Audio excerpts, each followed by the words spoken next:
ಸತೀಶ್ ಜಾರಕಿಹೊಳಿ ಖಾಸಗಿ ಕಾರ್ಯಕ್ರಮಕ್ಕೆ ಮಾತಾಡಿದ್ರೆ ಪ್ರತ್ಯೇಕವಾಗಿ ಮಾತಾಡಿದ್ರೆ ನಾನು ಸತೀಶ್ ವಿ ಆರ್ ಕೊಲೀಗ್ಸ್ ರೀ.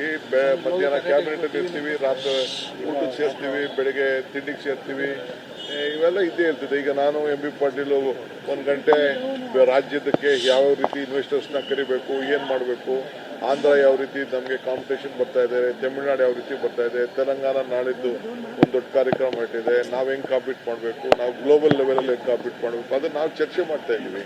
ನಮ್ಮ ರಾಜ್ಯದ ಹಿತಕ್ಕೆ ಖಂಡಿತ ನಾನು ಸತೀಶ್ ಸೇರಿದ ನಿಜ.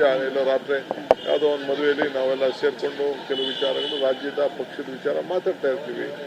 We all are colleagues. ಏನು ನಮ್ಮ ವೈರಿಗಳ ಥರ ಲೆಕ್ಕ ಆಗ್ತಾ ಇದ್ದೀರಲ್ಲ ನೀವು? ಏನ್ ಕೂತಿಲ್ಲ, ಏನಿಲ್ಲ. ಪಾಲಿಟಿಕ್ಸ್ ಅಲ್ಲಿ ಬಾಂಧವ್ಯ, ನಂಟಸ್ತನ, ಸ್ನೇಹ ಎಲ್ಲ ಇದ್ದೇ ಇರ್ತದೆ.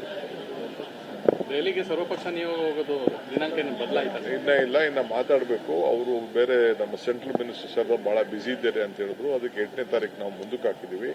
ನಾನೇ ಚೀಫ್ ಮಿನಿಸ್ಟರ್ಗೆ ಅವ್ರ ಹತ್ರ ಕೆಲವ್ರ ಹತ್ರ ಮಿನಿಸ್ಟರ್ಸ್ ಹತ್ರ ಮಾತಾಡ್ಬಿಟ್ಟು ಅವ್ರ ಒಪಿನಿಯನ್ ಇದೆ ಅಂತ ಹೇಳಿದ್ರು. ಅವರು ಬರೆದಿದ್ರು ಕಾಗದನ. ನಿರ್ಮಲಾ ಸೀತಾರಾಮನ್ ಅವ್ರಿಗೆ ಒಂದು ಬಿಲ್ ಇದೆ. ಅವತ್ತು ಪ್ರೈಮ್ ಮಿನಿಸ್ಟ್ರು ಇವ್ರದ್ದು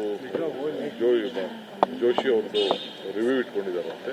ಸೋಮಣ್ಣವರು ಆಗಲ್ಲ ಅಂತ ಬರೆದಿದ್ದಾರೆ. ಸೊ ಅವ್ರ ಹತ್ರ ಕನ್ಸಲ್ಟ್ ಮಾಡಿ ಅವ್ರ ಡೇಟ್ ಇನ್ನೊಂದು ಬೇರೆ ಡೇಟ್ ಅವ್ರಿಗೂ ನಮಗೂ ಇಬ್ಬರಿಗೂ ಅನುಕೂಲ ಆಗೋಂಥ ಡೇಟಲ್ಲಿ ನಾವು ಹೋಗಿ ಬರ್ತೀವಿ.